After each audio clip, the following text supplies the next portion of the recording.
Hello बच्चों, कैसे हो? तो सबसे पहले तो सभी को हैप्पी होली फर्स्ट रैंकर की तरफ से।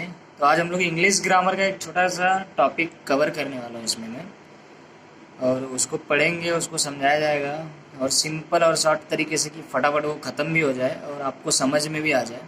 क्वेश्चन टैग जो 1 या 2 मार्क्स आपको एग्ज़ाम में ईजिली दिला सकता है। ज़्यादा कुछ करना नहीं है, जस्ट थोड़े से बेसिक रूल्स उसके पते होने चाहिए, क्या होता है वो पता होना चाहिए।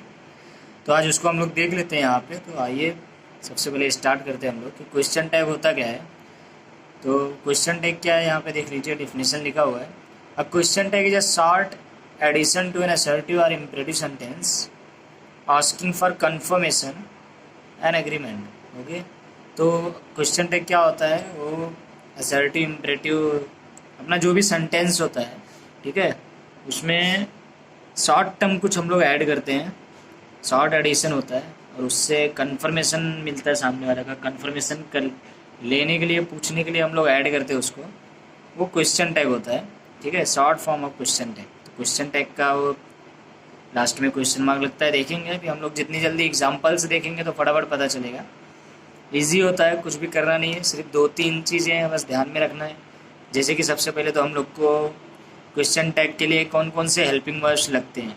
ठीक है, तो for making the question tag helping verb is, बहुत सारे हेल्पिंग वर्ब हैं, जैसे is, am, are, was, were, do, does, did, have, has, had, will, would, shall, should, can, could, may, might, ought, must etcetera are used. ये सब helping verbs लगते हैं। ये इसमें से आधे हेल्पिंग वर्ब्स तो जिसने टेंस पढ़ा है तो सारे टेंस के हेल्पिंग वर्ब्स हैं, और बाकी ये मॉडल ऑक्सिलरी बोले जाते हैं, जो वुड, शैल, शुड, कैन, ये सब हैं, ये मॉडल ऑक्सिलरी हैं। तो ये सारे हेल्पिंग वर्ब हम लोग यूज़ करते हैं क्वेश्चन टैग में। ठीक है, तो कैसे यूज़ करते हैं, कहाँ क्या यूज़ होगा, अभी हम लोग देख लेते हैं। तो दूसरा पॉइंट है, when the sentence is in affirmative. ये बहुत इंपॉर्टेंट पॉइंट है क्वेश्चन टैग के लिए कि sentence is an affirmative form, the question tag is negative, and when the sentence is negative form the question tag is affirmative sentence. तो कहने का मतलब है, जब क्वेश्चन टैग जो है वो अफर्मेटिव सेंटेंस में रहेगा, जो असर्टिव का है, असर्टिव दो टाइप के होते हैं, अफर्मेटिव और निगेटिव, वो अलग टॉपिक है, हम लोग देखेंगे, बट इतना पता होना चाहिए। तो जो अफर्मेटिव सेंटेंस में रहेगा उसको हम लोग निगेटिव में चेंज करेंगे, और जो निगेटिव में रहेगा उसको अफर्मेटिव में चेंज करेंगे, बस इतनी सी बात है। तो जैसे कि एग्जाम्पल्स है, इधर थोड़ा सा हम लोग देख लेते हैं। अगर नॉट का थर्ड पॉइंट है कि नॉट का शॉर्ट फॉर्म लगता है। ठीक है, यहाँ पे देख सकते हैं एन डैश, वो एन स्लैश, वो जो भी apostrophe T. Okay, short form is use, not का शॉर्ट फॉर्म यूज होता है। एग्जाम्पल है इधर, सी रीड्स द बुक। तो सी रीड्स द बुक, तो क्वेश्चन टैग बनाने के लिए क्वेश्चंस जो भी दिया रहेगा, जैसे सी रीड्स द बुक सेंटेंस है, तो वो एज इट इज़ हम लोग लिखेंगे, उसके बाद कॉमा का उपयोग करेंगे, और उसके बाद फिर डजंट सी। डजंट सी क्यों लगा, हम लोग हेल्पिंग वर्ब के हिसाब से करते हैं, सेंटेंस क्या है उसके हिसाब से। तो सी रीड्स द बुक, इसमें वर्ब्स का S R S form use हुआ है। ठीक है, तो इसका है, इसमें मतलब इंडिविजुअली वैसे देखा जाए तो इसमें डज हेल्पिंग वर्ब का यूज़ हुआ है। ठीक है, S R S form use होता है तो वहाँ पे डज लगता है, जहाँ एस आर एस फॉर्म नहीं यूज़ होता है वहाँ डोंट लगता है। ओके, तो यहाँ एस आर एस फॉर्म लगा है तो इसलिए हम लोग ने डज का यूज़ किया, और सेंटेंस अफर्मेटिव में है तो नॉट का शॉर्ट फॉर्म लग गया डजंट। इसको निगेटिव में बनाना रहता है, अभी इस पॉइंट में पढ़े हम लोगों ने। तो डजंट, और उसके बाद जो यहाँ पे लिखा रहेगा, ठीक है, सी। अगर यहाँ पे किसी का नाम है, लड़के का नाम है तो ही, लड़की का नाम है तो सी, प्लूरल है तो दे। ठीक है, उस हिसाब से लगता है, वहाँ पे नाम वाम नहीं है। अभी हम लोग एग्जाम्पल देखेंगे तो फिर पता चलेगा। तो वहाँ पे नाम वाम नहीं लिखते हम लोग, उसको चेंज करके लिखते हैं। फोर्थ, एक थोड़ा सा, जैसे हर चीज़ में एक्सेप्शन होता है, तो इसमें भी क्वेश्चन टैग में थोड़े कुछ चीज़ें हैं जो फिक्स हैं, जैसे इम्परेटिव सेंटेंस। तो इम्परेटिव सेंटेंस का क्वेश्चन टैग कुछ भी हो, अगर सेंटेंस तुमको इम्परेटिव दिखा ना, तो उसका क्वेश्चन टैग बनाने के लिए वो क्वेश्चन एज इट इज़ लिखो और उसमें विल यू जोड़ दो, उसका क्वेश्चन टैग विल यू ही होगा। ये बात ध्यान में रख लो एकदम।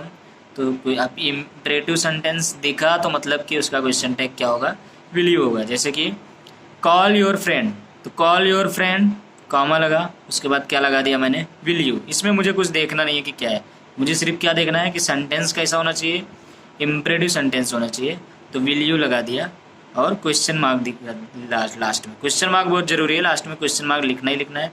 पूरा सेंटेंस, कॉमा, उसके बाद जो भी आएगा, और फिर क्वेश्चन मार्क। ओके, लास्ट में क्वेश्चन मार्क। उसके बाद इफ़ द इम्परेटिव सेंटेंस क्या होता है? इम्परेटिव सेंटेंस लेट से भी स्टार्ट होता है। तो इम्परेटिव सेंटेंस में अगर लेट यूज है, ठीक है, then question tag will be written shall B.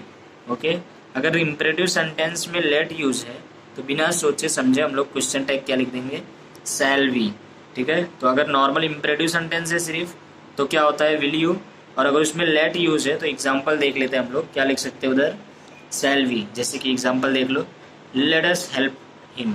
तो अभी ये क्या है? लेट यूज है और है तो इम्परेटिव सेंटेंस, तो डायरेक्ट क्या लिखा? पूरा सेंटेंस लिखा, कॉमा लगाया और शैल भी यूज कर लिया। ठीक है, तो एकदम इजी था, इतना क्वेश्चन टैग एकदम इजी है। अभी आगे हम लोग थोड़ा सा एक दो रूल और है वो पढ़ेंगे, बस क्वेश्चन टैग खत्म हो जाएगा, तो कोई टेंशन नहीं है, बोर होने की बात नहीं है। बस थोड़ा सा देख लीजिए, पढ़ते रहिए। तुम्हारा पेपर चल रहा है तो ज़्यादा कुछ वैसा नहीं, 10वीं 12वीं के लिए है, फटाफट क्विक रिवीजन हो जाएगा। 1-2 मार्क्स बहुत इंपॉर्टेंट रखते हैं। तो 6 पॉइंट क्या है? For making the question tag, pronouns जो है, कुछ प्रोनाउंस इधर दिए हुए क्वेश्चन टैग बनाने के लिए जो चेंज होके ये बनते हैं। He, she, it, I, we, you, they, there etcetera are used. Okay, तो ये सब प्रोनाउंस जो है वो यूज होते हैं क्वेश्चन टैग बनाने के लिए। 7th पॉइंट है, when the subject of the sentence of any one, nobody, no one, anybody, no, none, everybody, everyone, somebody, someone are plural number subject, we use the pronoun they. ऐसे कुछ भी अगर लिखा हुआ है जो प्लूरल नंबर है, ठीक है, तो प्लूरल नंबर के लिए हम लोग दे यूज करते हैं। ठीक है, जैसे इधर लिखा है, क्या लिखा है? These do not belong to you. ठीक है, तो these do not belong to you वैसे लिखा मैंने। उसके बाद हेल्पिंग वर्ब क्या है? डू है। इसमें नॉट लगा है तो इसलिए हम लोग डोंट नहीं लिखेंगे। ठीक है, इसका अफर्मेटिव सेंटेंस लिखेंगे तो डू लिखा। उसके बाद क्या है? ये प्लूरल है तो वो क्या हो गया? दे। तो these do not belong to they. ठीक है, ठीक है, तो अभी हम लोग सिर्फ एग्जाम्पल्स अब देख लेते हैं, बाकी सब और बाकी जो था क्वेश्चन टैग में वो हमने कवर कर लिया। 2-4 एग्जाम्पल देख लेंगे, अपना क्वेश्चन टैग खत्म हो जाएगा, जिससे तुम लोग को आइडिया हो जाए कि लिखते कैसे हैं। तो there were not many flowers in the garden. Question है there were not many flowers in the garden. अभी इसको सॉल्व करने के लिए पहले पूरा वैसे ही लिखा, there were not many flowers in the garden, comma लगाया। उसके बाद वर, ये इसका हेल्पिंग वर्ब था, वेयर हेल्पिंग वर्ब है तो वेयर लिखा। उसके बाद देयर।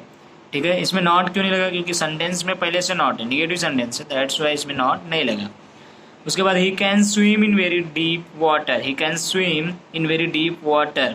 ठीक है, तो अभी इसमें हेल्पिंग वर्ब क्या है? Model auxiliary helping verb can है। ठीक है, तो पूरा सेंटेंस लिखा है, he can swim in very deep water. उसके बाद कॉमा लगाया। ठीक है, कॉमा थोड़ा इसे अच्छे से लगा देने का, कॉमा लगाया। और उसके बाद कैन था तो कैंट यूज़ किया और ही वैसे ही लिख दिया। ठीक है, जो यहाँ पे सेंटेंस है वो लिखते समय स्मॉल लेटर में चालू करना है, ये भी ध्यान में रखना है। ठीक है, कैंट ही, तो कॉमा के बाद जो नॉर्मली कहीं कहीं तो वो कैपिटल लेटर नहीं चालू करना है, सिर्फ स्मॉल लेटर में रहना चाहिए। ठीक है, ये सब भी ध्यान में रखना, क्योंकि इसी सब पे मार्क्स ही कटेगा और है क्या क्वेश्चन टैग में। तो they will tell you the story. तो सेंटेंस कैसा है? इसमें जो प्रोनाउंस वो कैसे हैं? प्लूरल है, ये दे प्लूरल है, विल है। ठीक है, तो इसमें 2 चीज़ और ध्यान देना है, मैं यहीं पे लिख देता हूँ थोड़ा सा। क्या कि जब विल आ गया सेंटेंस में और उसका क्वेश्चन टैग बना रहे हैं तो हम लोग वोंट लिखते हैं। ठीक है, दिख रहा है आप लोग को? और ये पहला हो गया, सॉरी ये पहला हो गया। और उसके बाद दूसरा क्या होता है कि एक तो होता है एम। अगर सेंटेंस में एम भी आ गया ना तो उसका एमेंट नहीं होता है। सॉरी, दिख रहा है आपको? पेंसिल से लिख रहा हूँ इसलिए दिख नहीं रहा होगा। एम आ गया ना तो उसका एमेंट नहीं होता है, उसका आरंट लिखते हैं हम लोग। क्या लिखते हैं? आरंट। और एक है थर्ड वन, यहीं पे लिख दे रहा हूँ, थर्ड वन है सेल। ठीक है, तो सेल आ गया तो उसका क्या होता है? सैंड होता है। ओके, यही 3 चीज़ ध्यान में रखना है। तो इधर है, सॉरी फॉर डिस्टर्बेंस, तो इधर अभी हम लोग क्या देख रहे थे? They will tell you the story. तो they will tell you the story, will लगा था तो वोंट यूज़ किया और दे लगा दिया वैसे। उसके बाद क्वेश्चन मार्क। फिर एक 5th वन है, the children will not make noise. तो क्या है? द चिल्ड्रन क्या है? प्लूरल है ना, child singular, children plural. Children will not लिखा है तो इधर हम लोग को वोंट लगाने की ज़रूरत नहीं है, विल नॉट का विल हो जाएगा। तो the children will not make noise, will they. Okay, ठीक है, इसी तरह आप लोग को कर लेना है। 2-4 एग्जाम्पल और देख लेते हैं, उसके बाद ख़त्म हो जाएगा।